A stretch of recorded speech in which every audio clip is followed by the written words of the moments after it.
على الأرض كل الذنوب والأوزار. اللهم اجعل بيته قبلة للطائعين، اللهم اجعل بيته قبلة للطائعين، اللهم اجعل بيته قبلة للطائعين.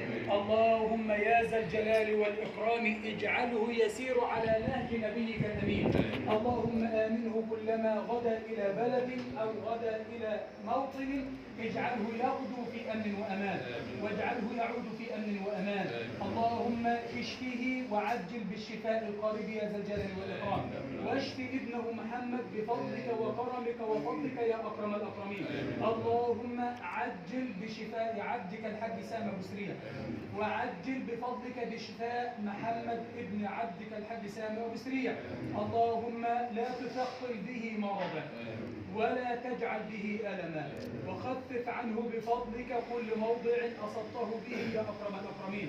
اللهم أنت الجابر على أمرك عبادك كلهم، وأنت الرافع بفضلك عن عبادك أجمعين. ارفع عن عبادك عبدك الحاج سامي وابن محمد. اللهم يا ذا الجلال والإكرام عجل بالشفاء العاجل غير آجل. نسألك بسرك المكنون وأنت صاحب أمر الكاف والنون بحق من أردت كل شيء وقلت له كن فيكون. نسألك يا ذا الجلال والإكرام ألا ترد دعاءنا خاسرين، ولا تجعلنا بفضلك من الذين رفعوا إليك الدعاء وكانوا عندك مقصورين.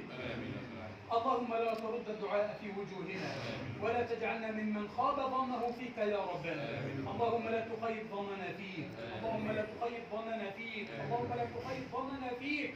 فأنت القائل أنا عند ظن عبدي بي وأنا معه أينما ذكرني. ذكرناك كما أمرتنا ودعوناك كما أمرتنا، فاستجب لنا كما وعدتنا. في هذا الصرح الذي وقفتنا بين يديك فيه أتمم على عبدك الحاج سعيد أبو درويش فرحته.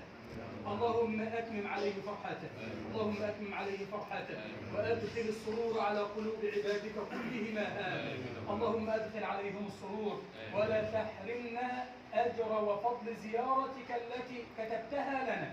اجعلنا قد جئنا في أمان، وعودنا إلى دارنا في أمان، وارفعنا بفضلك في كل مكان. حلي أيامنا بالذكر، واجعلنا من عبادك أهل الشكر، ولا تمنع عنا بفضلك سر الدعاء بسر الفاتحة يا أكرم الأكرمين. تقبل منا يا ذا الجلال والإكرام يا حي يا قيوم.